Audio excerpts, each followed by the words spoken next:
European കൺട്രീസിലോട്ട് നമുക്ക് ഒരുപാട് vacancies വരുന്നുണ്ട്. പക്ഷേ പലർക്കും സെർബിയ, അൽബേനിയ പോലത്തെ കൺട്രീസൊന്നും താല്പര്യമില്ല. ഷെങ്കൻ കൺട്രി മാത്രം മതി അങ്ങനെ നോക്കുന്ന ആളുകളുമുണ്ട് നിരവധി. അപ്പോൾ അത്തരക്കാർ നേരിടുന്ന ഏറ്റവും വലിയൊരു പ്രശ്നം എന്താണെന്ന് വെച്ച് കഴിഞ്ഞാൽ നമുക്ക് വർക്ക് പെർമിറ്റ് കാര്യങ്ങളൊക്കെ വന്നതിന് ശേഷം എംബസിയിലേക്കുള്ള ഒരു അപ്പോയിൻമെൻറ്റ് ഡേറ്റ് ലഭിക്കുക എന്നുള്ള ഒരു ബുദ്ധിമുട്ടാണ്. അപ്പോൾ അത്തരം ബുദ്ധിമുട്ടുകളൊക്കെ അവോയ്ഡ് ചെയ്തുകൊണ്ട് ചെയ്യാൻ പറ്റുന്ന ഒരു കൺട്രി ഉണ്ട്, എസ്റ്റോണിയ. ഷെങ്കൻ കൺട്രി തന്നെയാണ്. നമുക്ക് അൺസ്കിൽഡ് കാറ്റഗറിക്കാർക്കും അപ്ലൈ ചെയ്യാൻ പറ്റുന്ന ഓപ്ഷൻസ് അവൈലബിൾ ആണ്. അതായത് handyman, green house, agriculture green house ഫാമിലേക്ക് നമുക്ക് ഹെൽപ്പറായിട്ടും ഹാൻഡിമാനായിട്ടൊക്കെ ഉള്ള വേക്കൻസീസ് അവൈലബിൾ ആണ്. മെൻ, വുമൻ, കപ്പിൾസിനൊക്കെ അപ്ലൈ ചെയ്യാൻ സാധിക്കും. ഈ എസ്റ്റോണിയയുടെ പ്രത്യേകത എന്താണെന്ന് നമ്മൾ നോക്കുകയാണെന്നുണ്ടെങ്കിൽ നമുക്ക് എംബസിയിലോട്ട് സബ്മിഷൻ പോകാനായിട്ട് അപ്പോയിൻമെൻറ്റിൻ്റെ ഒന്നും ആവശ്യം വരുന്നില്ല. ഈ ഇന്നത്തെ ഡേറ്റ് സഹിതം, അതായത് ജാനുവരി 30 ഉൾപ്പെടെ നമുക്ക് വാക്കിനാണ് ഉള്ളത്. അതായത് നമുക്ക് അപ്പോയിൻമെൻറ്റ്, നമ്മുടെ ഡോക്യുമെൻറ്റ്സ് വരിക, നമ്മൾ നേരെ എംബസിയിലേക്ക് നമ്മുടെ ഡോക്യുമെൻറ്റ് സബ്മിറ്റ് ചെയ്യുക. മറ്റ് ഷെങ്കൻ കൺട്രികളെ വെച്ച് നോക്കുമ്പോൾ ഇച്ചിരി കൂടെ ഫാസ്റ്റ് ആൻഡ് ഈസി പ്രോസസ്സിങ്ങും കൂടെയാണ് എസ്റ്റോണിയയ്ക്ക് വരുന്നത്.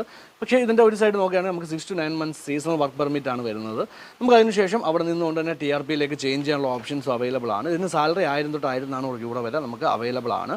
വളരെ ലിമിറ്റഡ് സ്ലോട്ട്സ് ആണ്. നിങ്ങൾക്ക് താല്പര്യം ഉണ്ടെങ്കിൽ സ്ക്രീനിൽ കാണുന്ന നമ്പറിൽ കോൺടാക്ട് ചെയ്യുക. അതല്ല ഉയർന്ന സാലറി നോക്കുന്നവർക്കായിട്ട് നോർവേ ഓപ്ഷൻ അവൈലബിൾ ആണ്. അതിന് നമുക്ക് ഏകദേശം 3700 3700 മുതൽ 5000 യൂറോ വരെ സാലറി അവൈലബിൾ ആണ്. ഇന്ത്യൻ മണി 3.5 ലക്ഷം രൂപ തൊട്ട് 5 ലക്ഷം രൂപ വരെ സാലറി നോർവേക്ക് അവൈലബിൾ ആണ്. അപ്പോൾ ഈ രണ്ട് ഓപ്ഷൻസിനെ പറ്റി കൂടുതൽ അറിയാൻ നമ്മുടെ സ്ക്രീനിൽ കാണുന്ന നമ്പറിൽ വിളിക്കുക. അപ്പോൾ എല്ലാവർക്കും